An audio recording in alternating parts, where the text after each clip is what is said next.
శివాలయంలోకి అడుగుపెట్టగానే పరమేశ్వరుని కంటే ముందుగా నందినే దర్శించుకుంటాం. కొందరు నంది రెండు కొమ్ముల మధ్య నుండి పరమేశ్వరుని చూస్తే, మరికొందరు ఆయన చెవిలో తమ అభీష్టాల్ని చెప్పుకొంటారు. నంది పరమేశ్వరునికి ద్వారపాలకుడు కాబట్టే ఆయనకి అంత ప్రాముఖ్యత వచ్చిందా? కాదంటాంది ఆయన చరిత్ర. పూర్వం శిలాదుడనే ఋషి ఉండేవాడు. ఎంత జ్ఞానాన్ని సాధించినా, ఎంతటి గౌరవాన్ని సంపాదించినా పిల్లలు లేకపోవడం ఆయనకు లోటుగా ఉండేది. ఎలాగైనా సరే తనకు సంతాన భాగ్యం కలిగేందుకు పరమాశివుని కోసం తపస్సు చేయసాగాడు శిలాదుడు. ఏళ్ళు ఊళ్ళు గడిచిపోయాయి. ఎండ వాన వచ్చిపోయాయి. కాని శిలాదుని తపస్సు ఆగలేదు. ఆతని ఒంటి నిండా చెదలు పట్టినా సరే నిష్ఠ తగ్గలేదు. ఎట్టకేలకు శిలాదుని ఎదుట ప్రత్యక్షమయ్యాడు పరమశివుడు. నాకు అయోనిజుడైన ఒక కుమారుణ్ణి కలుగచేయి అని కోరుకున్నాడు శిలాదుడు.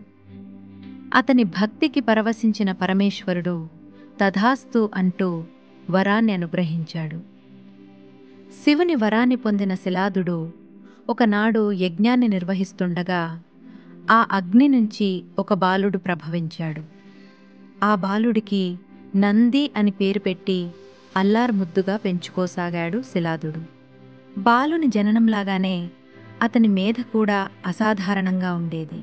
సకల వేదాలన్నీ ఔపోసన పట్టేశాడు. ఇలా ఉండగా ఓనాడు శిలాదుని ఆశ్రమానికి మిత్రావరుణులు అనే దేవతలు వచ్చారు. ఆశ్రమంలో తిరుగుతున్న పిల్లవాడిని చూసి మురిసిపోయారు. అతను తమకి చేసిన అతిథి సత్కారాలకు పరవశించిపోయారు. వెళ్తూ వెళ్తూ దీర్ఘాయుష్మాన్ భవ అని ఆశీర్వదించబోయి ఒక్క నిమిషం ఆగిపోయారు.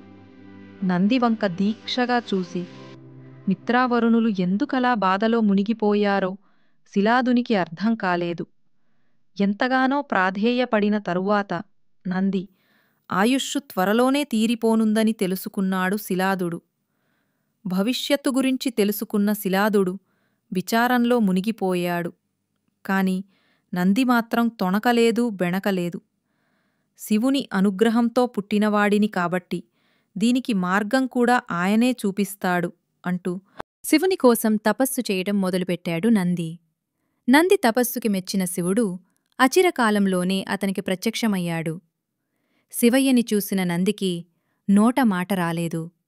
ఆయన పాదాల చెంత ఉండే అదృష్టం లభిస్తే ఎంత బాగుండో కదా అనుకున్నాడు.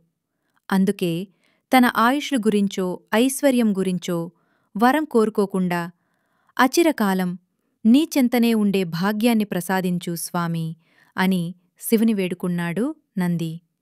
అలాంటి భక్తుడు తన చెంతనుంటే శివునికి కూడా సంతోషమే కదా. అందుకే నందిని వృషభరూపంలో తన వాహనంగా ఉండిపొమ్మంటూ అనుగ్రహించాడు. ఆనాటి నుండి శివుని ద్వారపాలకునిగా ఆయనను కాచుకుని ఉంటూ ఆయన ప్రమథగణాలలో ముఖ్యునిగా కైలాసానికి రక్షణను అందిస్తూ తన జీవితాన్ని ధన్యం చేసుకున్నాడు నంది. శివునికి సంబంధించిన చాలా గాథలలో నంది ప్రసక్తి ఉంటుంది. వాటిలో శివుని పట్ల నందికి ఉన్న స్వామి భక్తి, దీక్ష కనిపిస్తూ ఉంటాయి.